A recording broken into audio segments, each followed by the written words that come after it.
Good afternoon. Good afternoon. I am wearing this face mask because I do have other individuals who are in the room with me.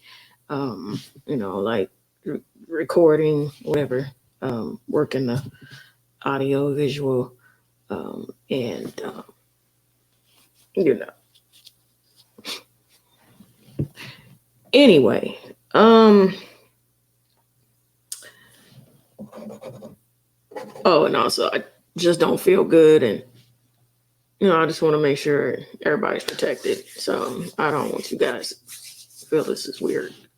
But anyways, um, I do apologize. Saturday, I did try to do a live on Facebook, Instagram, YouTube, but unfortunately, I was having technical difficulties. I couldn't figure out how to work my equipment, even though I had it at one point, and then I forgot. So I had someone come in today and help me with that. Um, but today we're talking about welcome to the welcome to the Bblw. Appreciate you taking the time to come in and to be a part of listening to the show, because today is a serious topic. It's about mental health. It's about making sure that your mental health is to par. It's important.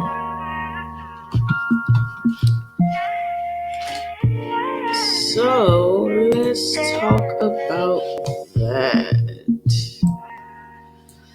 Most people say, why would you wait for something fake? Don't you want the real thing? Get what you deserve. Ain't nobody take what God put in front of you. So when you ready to flourish, come get what you deserve.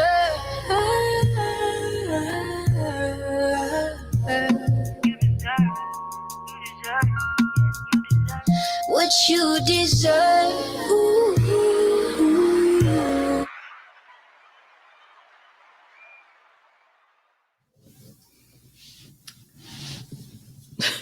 Guess I had to make sure put that music in there. Appreciate everything that my visual and video audio is doing today. It's new for me. It's different. Lost my train of thought. Okay, so most people relate the LGBTQI community to the gay pride. So most people relate us to this. That's all they care about. They don't care about nothing else.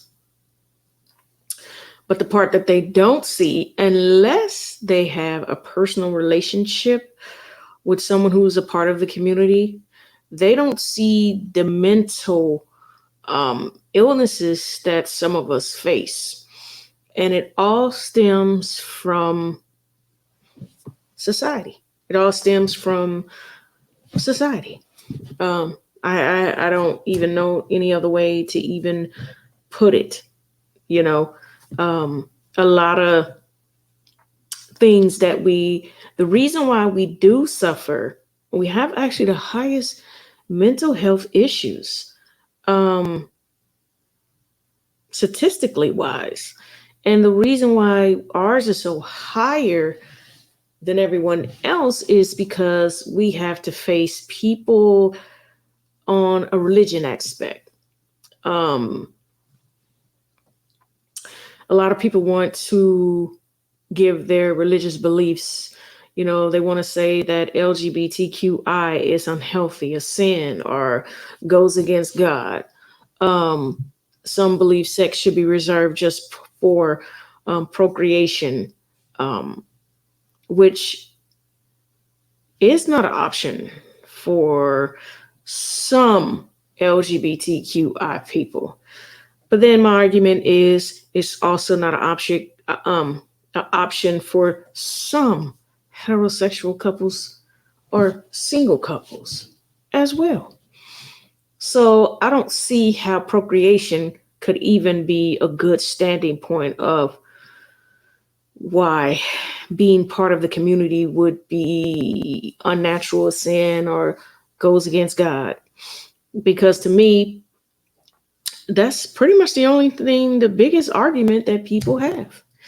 But then it's like, how could you say that? Because if you put us in that particular classification, then you also have to include the heterosexual community in that classification, because there's a lot that are unable to procreate because of health issues, health, and sometimes even mental issues as well, um, or disabilities.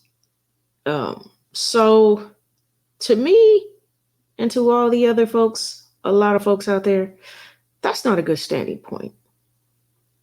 Now, but that mindset of people trying so hard to throw the book, to throw your belief system at the LGBTQI community has developed the opposite of what you're trying to accomplish.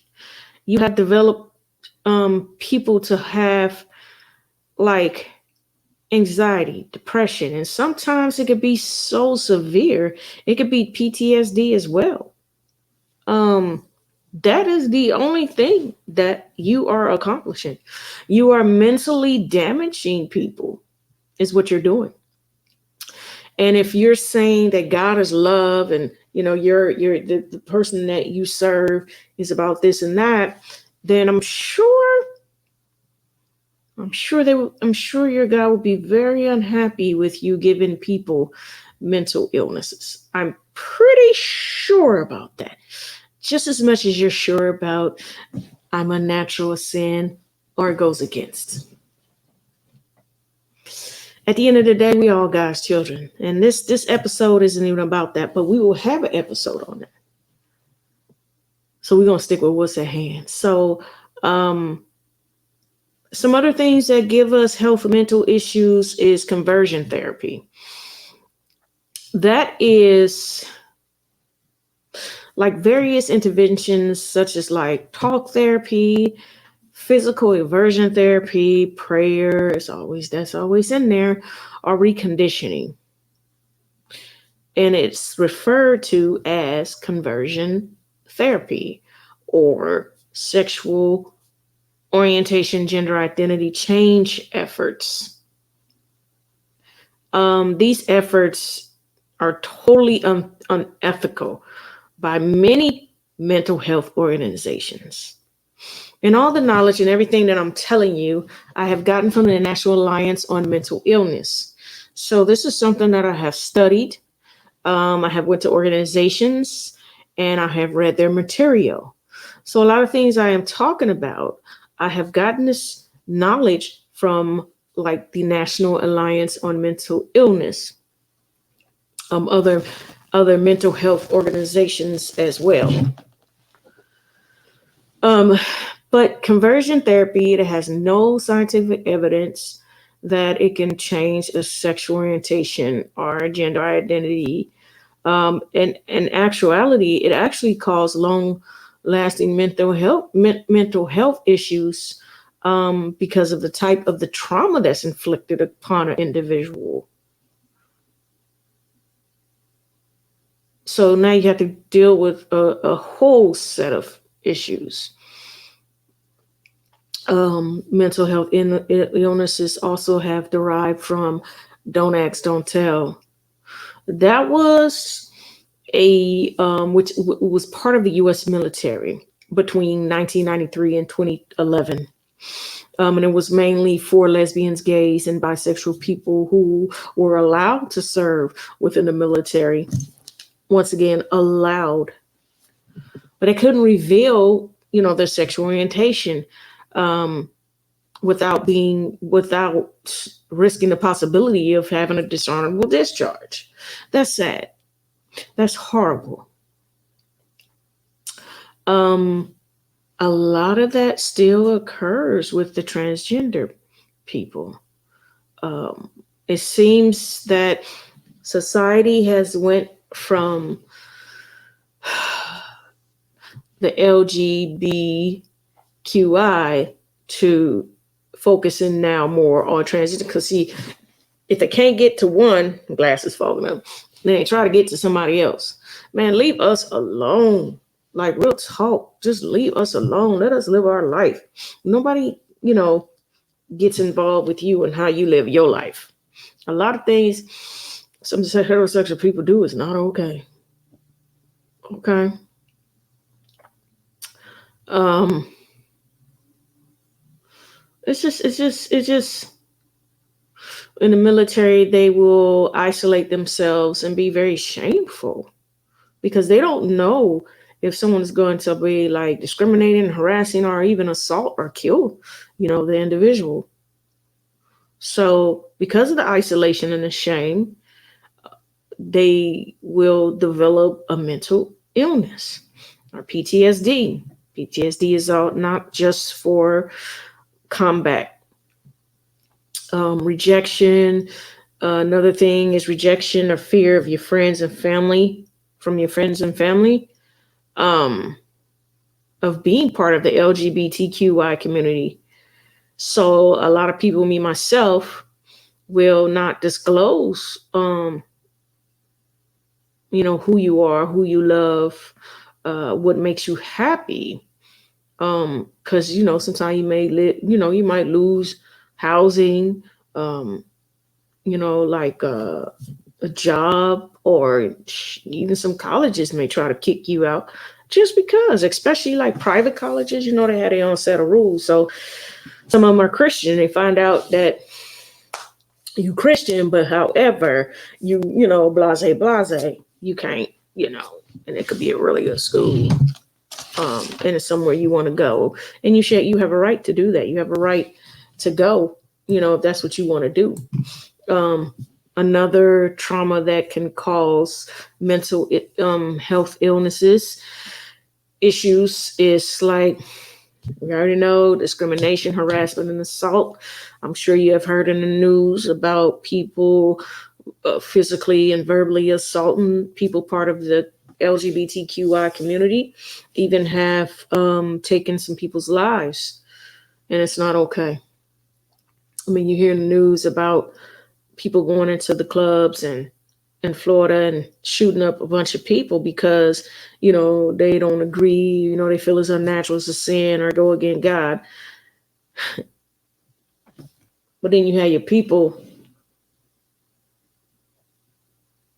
That's another episode. I was going to touch that, but we're not going to do that. I'm going to stick with it. I myself have been discriminated against within my family, which can cause, at that time in my life, I was depressed. But you don't have to stay there. You know what I mean? Like, you don't have to stay where you at. You can get out of it. There's ways of getting out of that. I'm gonna go over that.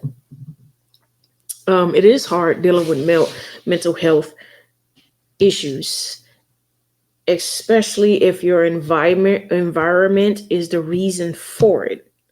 Because in your mind, it's like, why? Why can't I just be myself and live my life, which causes more issues mentally? And then when you isolate yourself, and you feel ashamed of who you are, that also causes that's on top of more mental issues. Then once you come out to your family, like I did myself, and they basically, some didn't even acknowledge. And when I got married, some didn't want my family, my wife around, at the time. Or if I was in a serious relationship, girlfriend, because if I bring it with my family, it's serious. So this person means something to me, and I want to show my family, what I'm saying, this is who I'm with. And, they have every right to come to these events. And, they like, oh, yeah, you can come, but they can't. Or you can come in my house, but they can't.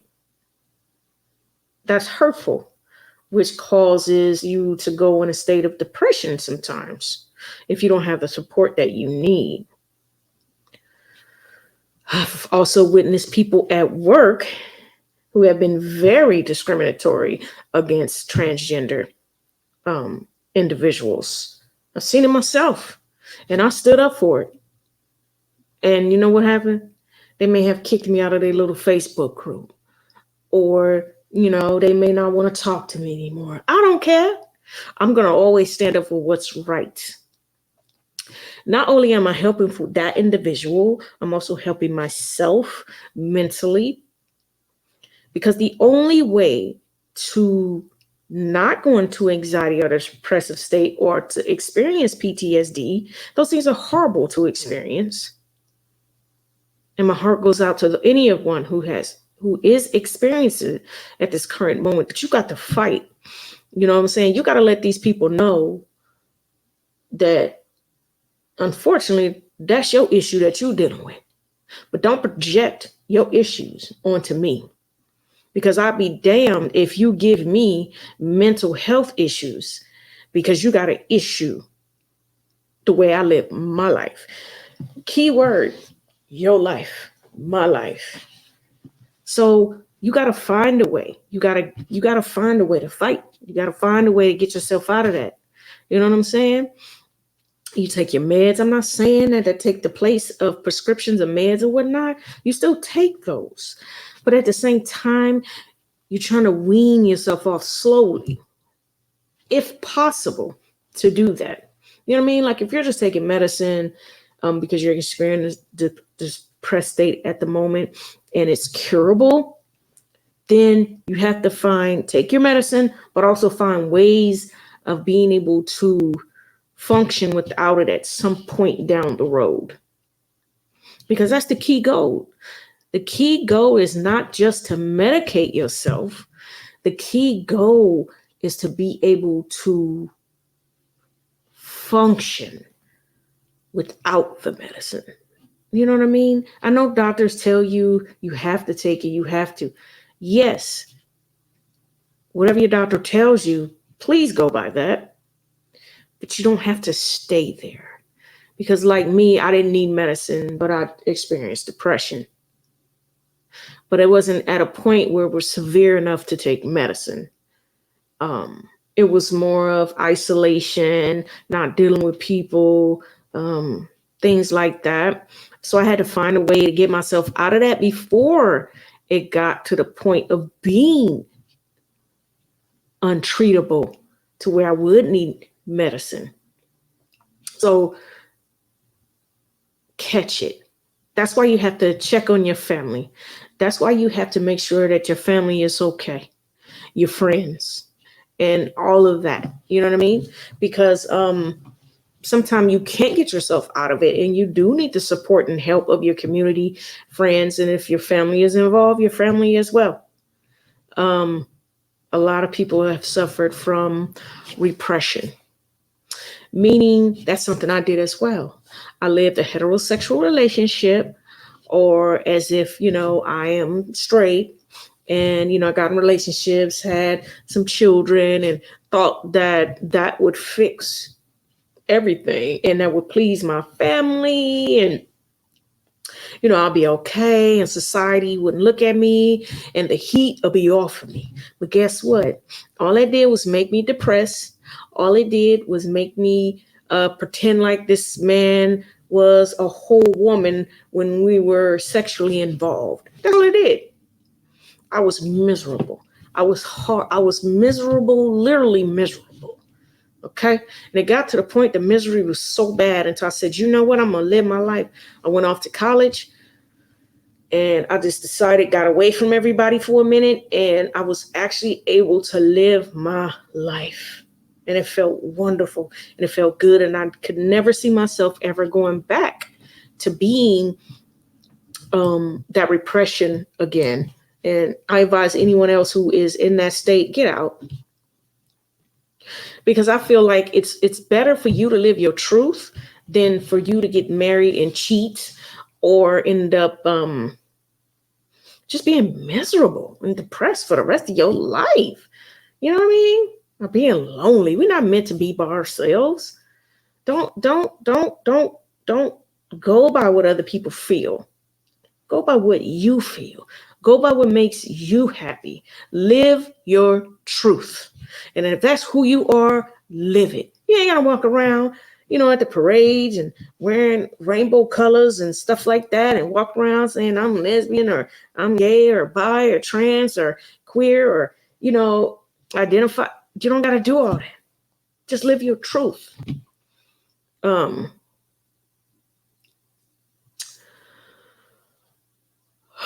so don't internalize. It's nothing to be ashamed of. The medical community also is horrible at feeding more depression within the LGBTQ community, especially for trans. Because on the paper it will ask you, like it'll ask you, your before. Let's go back a little bit before they changed all the stuff. Because I noticed that now filling out forms and stuff like that, I notice how they changed some things, some wording. You feel what I'm saying? Which I feel is still discrimination. It's still not okay. But you have pronouns. And if somebody tell you to call me a he or a she or them or they, I expect for you to respect that and do that as such. So if someone said, I ask you, what is your pronouns? He, him, you are a man. If I ask someone, what are your pronouns? She, her, hers. She is a woman, period. And whatever how I feel or whatever anybody else feel, that's your personal problem. But now what I've noticed, what they're doing now is they'll ask you, female, male, no preference, or prefer not to answer. That was assigned at birth. I think that's horrible. It should be just the way it is. Matter of fact, well, I can see at the doctors it makes sense because you do certain procedures with certain, so you're female, you male. Okay, I get all that. But they're putting on job applications. Why? What does it matter what I was assigned as? Do you see what I'm saying? Like, come on now. Come on. What are we doing? What are we doing? Society, y'all a hot mess. Y'all really is. And to cope with the trauma and the shame, some people will turn to negative coping strategies, such as denying or trying to change their sexual orientation. For example, me on the other hand, I tried to pretend like I was heterosexual, but I knew deep down that I wasn't. So I was in denial and trying to change it. Avoiding other LGBTQI people. These people usually are harassers and usually will assault physically and verbally and discriminate. Usually that's how it is. I mean, from what I've seen, usually. I mean, you have your percentage that is not, and that's strictly how they feel. But then you have some that are avoiding it.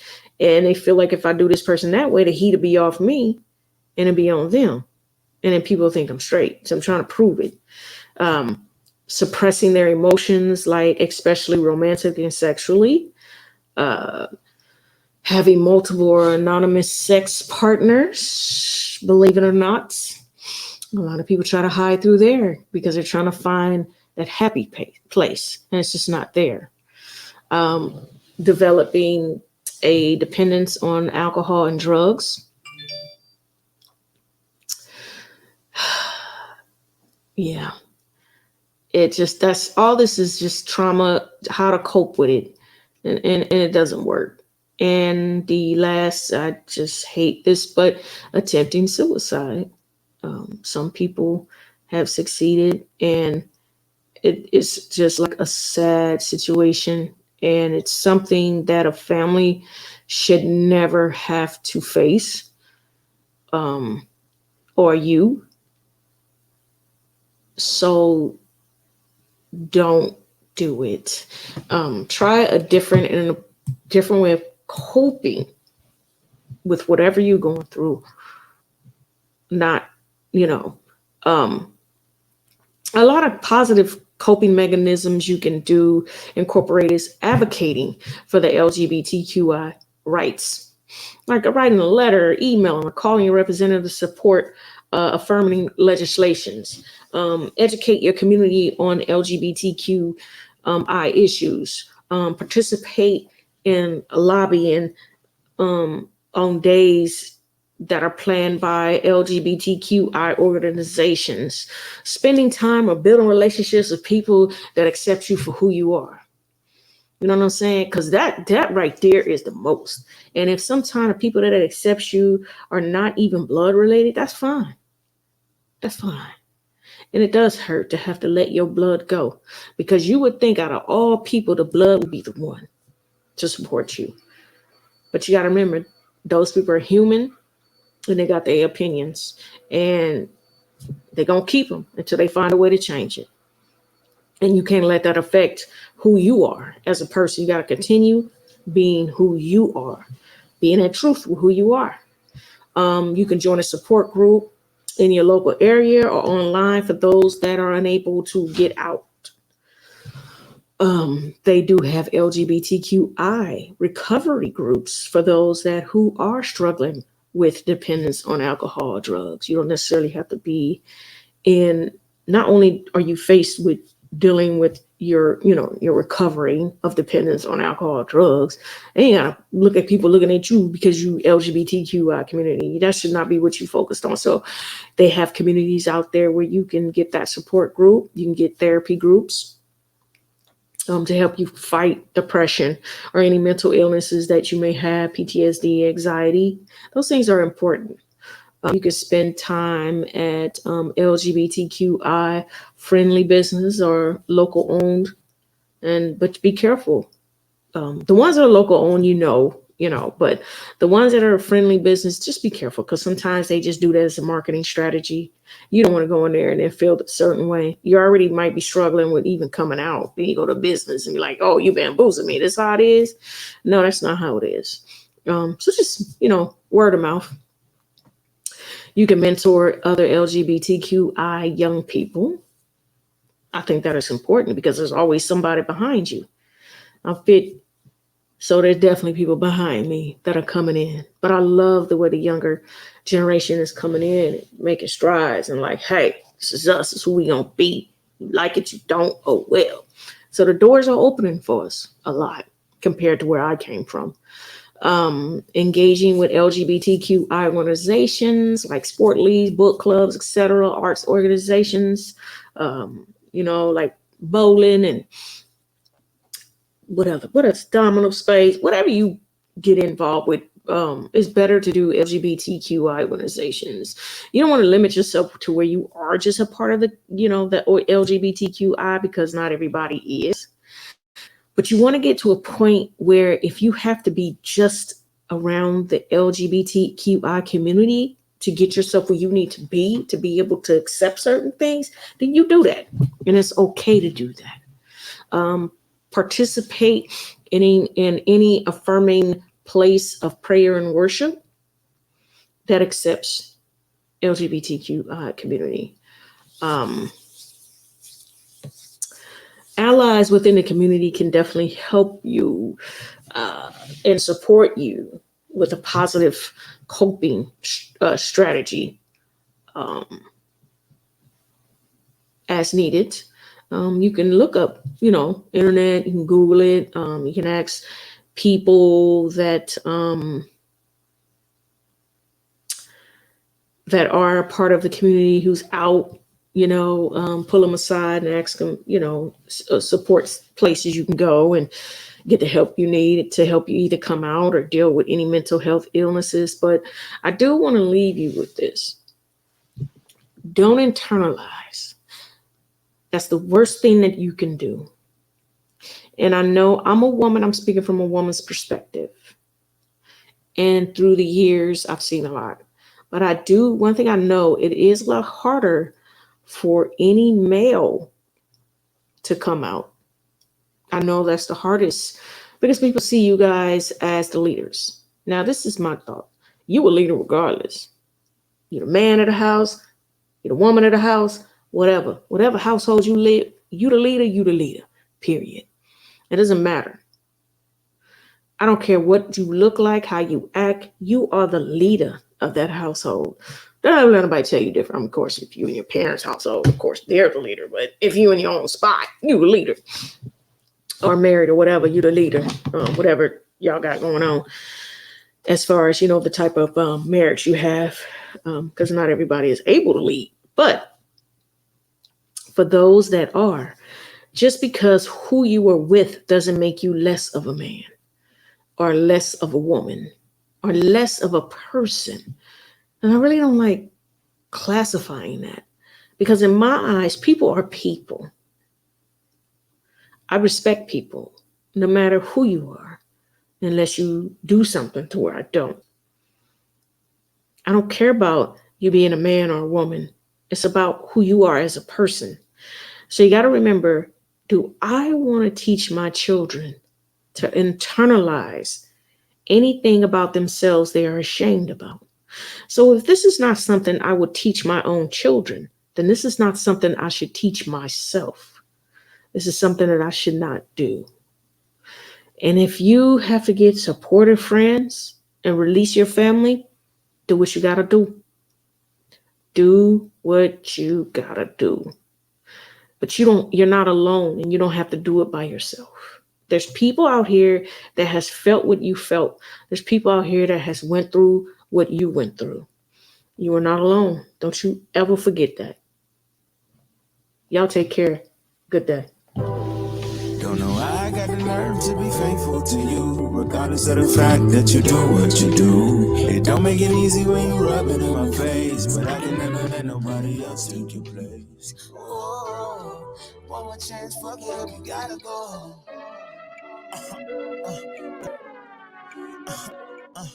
Yeah.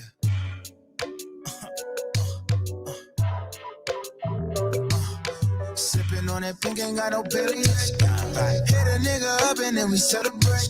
Make him close his eyes, I make him meditate. Oh, I dodging a subpoena, can't get no subpoena. Talking to me wrong, I make him fly away. Gotta live it up cause I'm my darling.